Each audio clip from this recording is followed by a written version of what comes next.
Get ready for a Christmas story that's, well, a little different.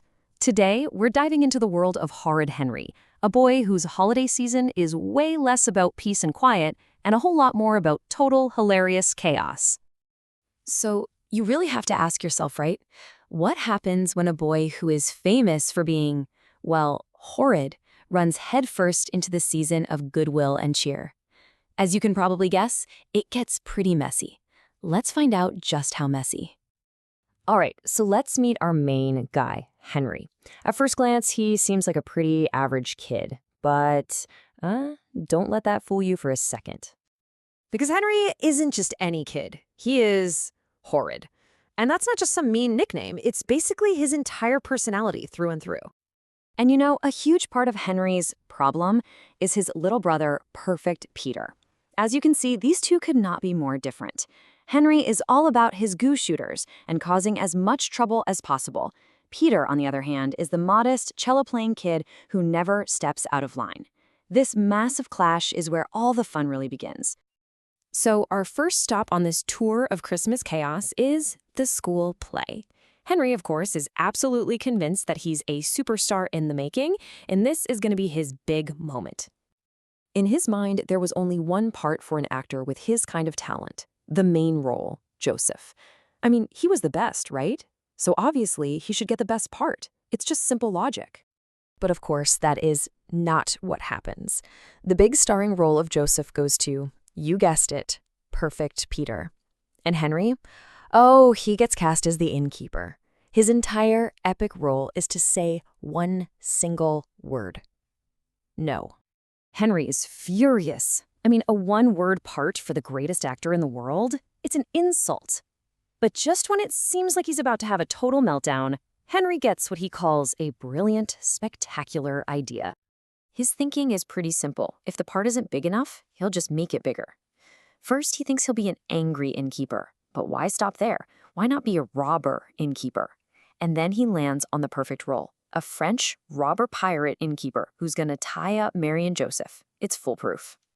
But when his big moment finally comes, with all these grand plans buzzing around in his head, he totally panics.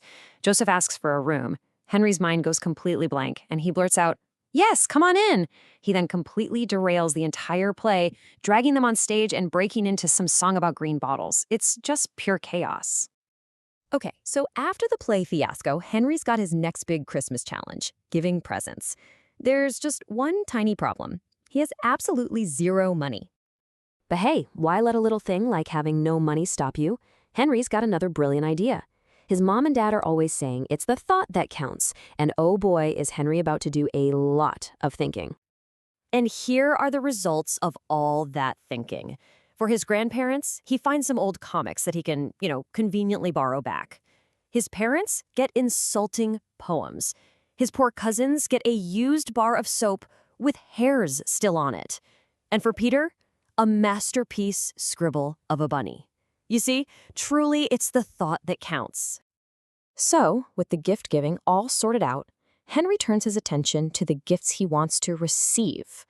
After years of disappointment, he decides he just can't leave things to chance. It's time to take matters into his own hands. He is so tired of getting boring stuff like socks and vests. He wants the good stuff, like a Terminator Gladiator fighting kit. And if Santa won't deliver, Henry has a new plan. He is going to ambush him. And this wasn't just any old plan. It was a masterpiece of home security.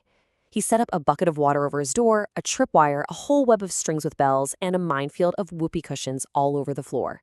He was ready and waiting with his goose shooter, totally prepared to make sure Santa gave him all the presents he deserved. But, of course, the plan immediately goes wrong.